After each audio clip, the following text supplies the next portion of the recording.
entitled Communications and Leadership in the Workplace. So may I thank the IGP for giving me the opportunity to be the resource speaker for today. And again, I am Miss Rochelle B. Salazar from the Philippines. And I am also a licensed teacher, blessed to finish my master's degree.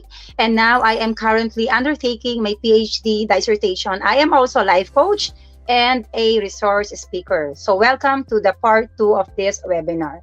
May you purposefully listen as we learn, as you learn with a childlike attitude, so we can win in making our workplace a better place to exemplify our leadership through effective communication and then vice versa. Moving on,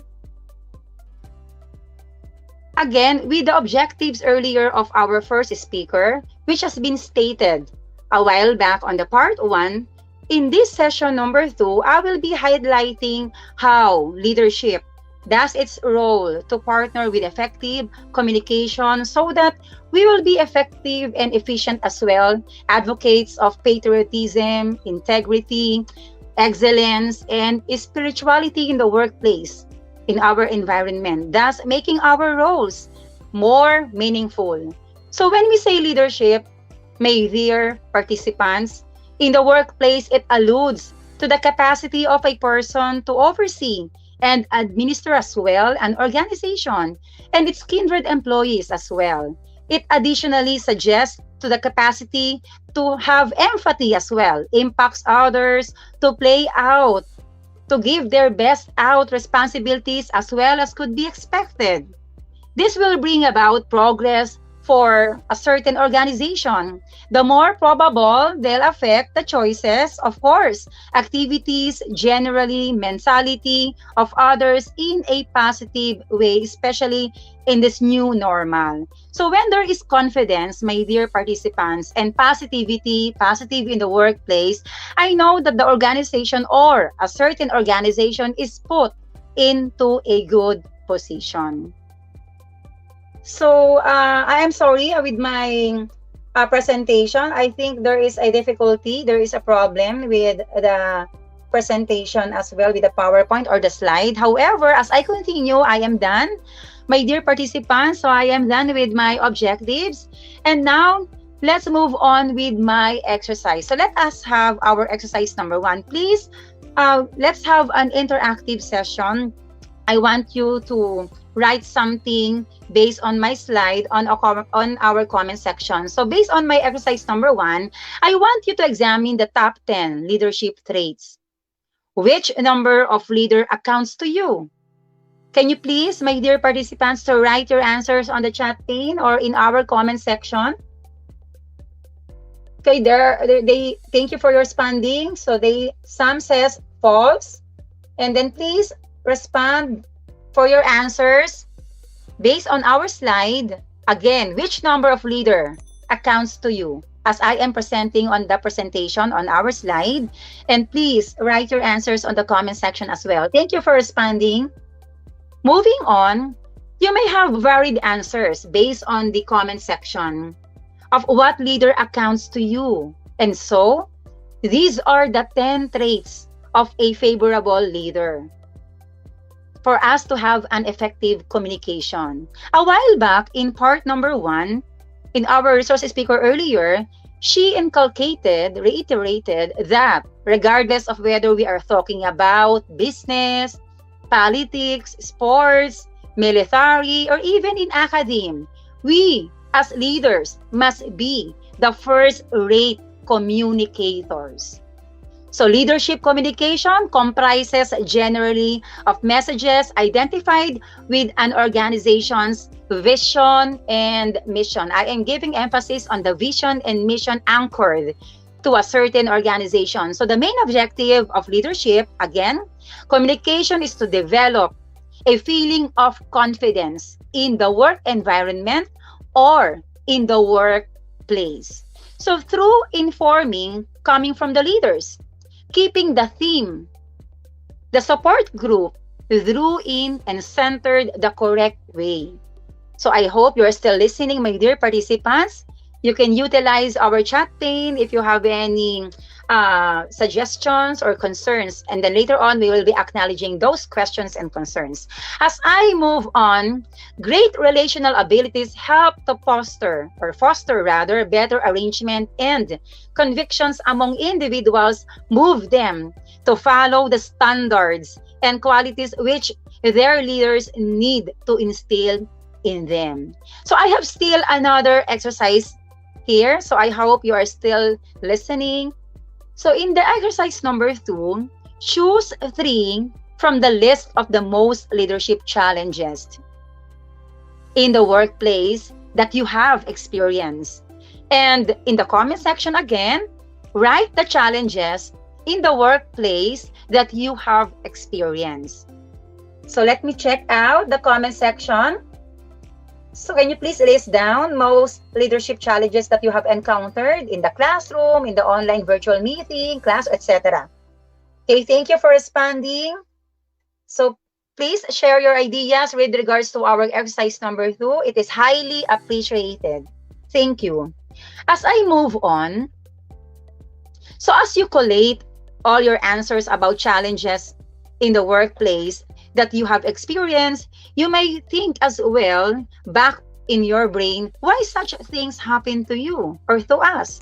You can have now your reflective thinking. That's where reflection is very much important. That might lead you to understand how can have your reflective thinking is important or impacts, and it boils down to ineffective communication. So understanding now. So moving on with my next slide. Which rather is why this context, we will be amplifying what every leader needs to know to ace leadership through effective communication in the workplace. So I want to emphasize the following. First, we have to communicate to our organization, of course, that leadership develops daily, not in a day. So I want you to remember that.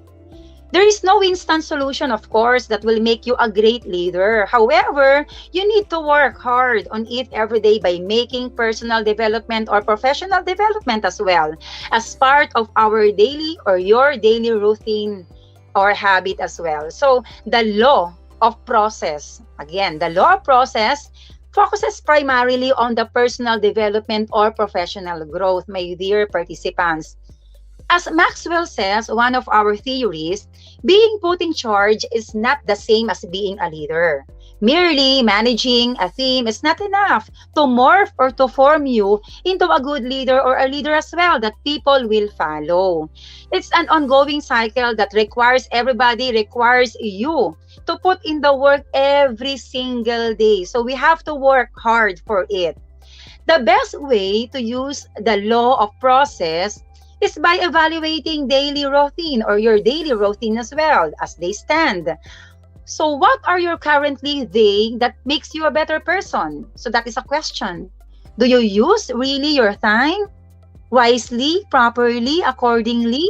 Are you making time for professional growth or personal development?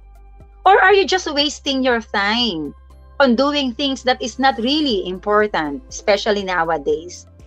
So to bring the law of process to your career organization, as Maxwell stresses, the importance of creating a culture of growth within your company.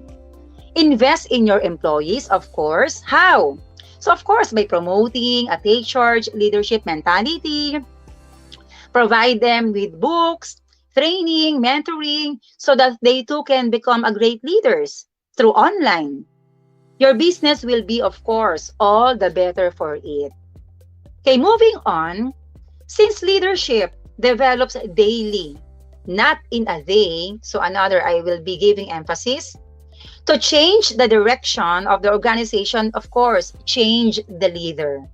Our organization must know our direction that is aligned to the organization's, again, vision and mission. And that what matters most is what you do by day and not over the long haul. So what is the secret of our success? So the secret of our success is found in our daily agenda. Yes, leadership is complicated.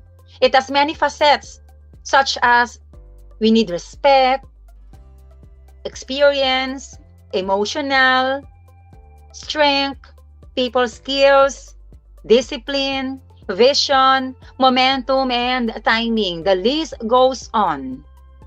Moving on with my discussion, another I want to give emphasis, successful leaders are learners. And the learning process is continuous, ongoing, a result of self-discipline and perseverance.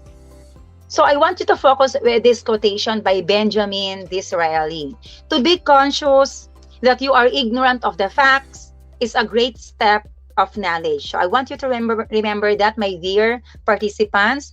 So there are four stages or phases rather of leadership growth. So what are those phases of leadership growth? So we have first, I don't know what I don't know.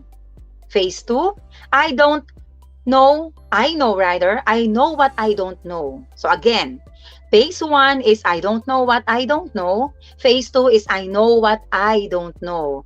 How about the phase 3? The phase 3 is I grow and I know and it starts to know.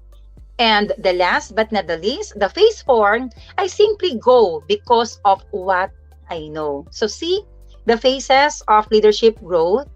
Moving on, another emphasis with my discussion rather, to lead tomorrow, learn today. So I want you to remember that, my dear participants.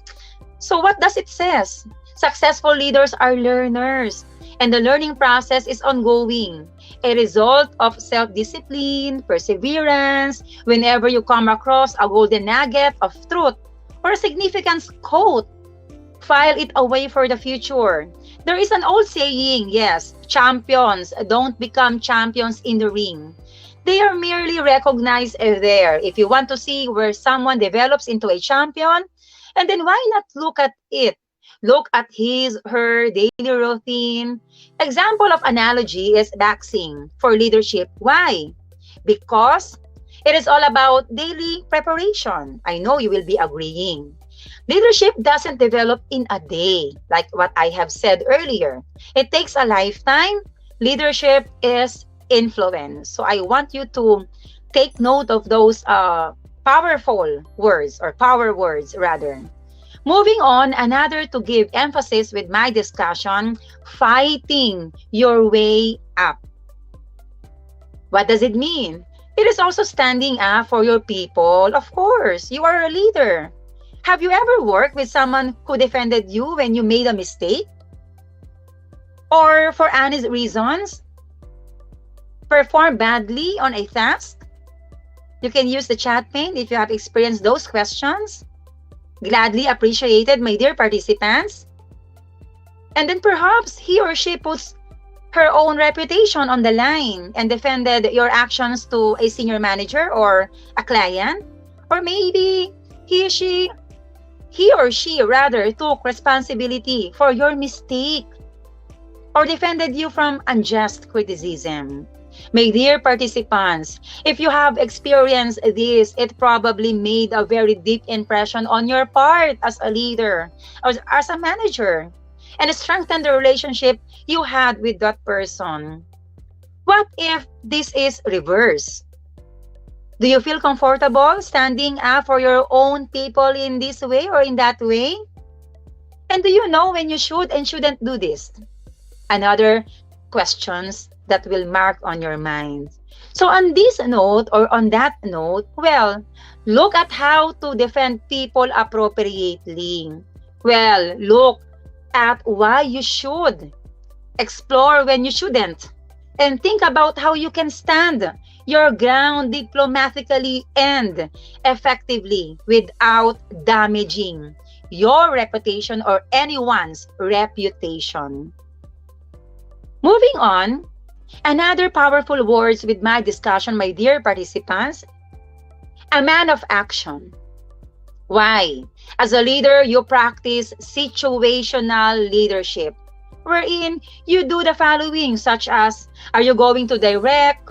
Are you going to coach? Are you going to support? Or are you going to delegate, to empower? So which is which?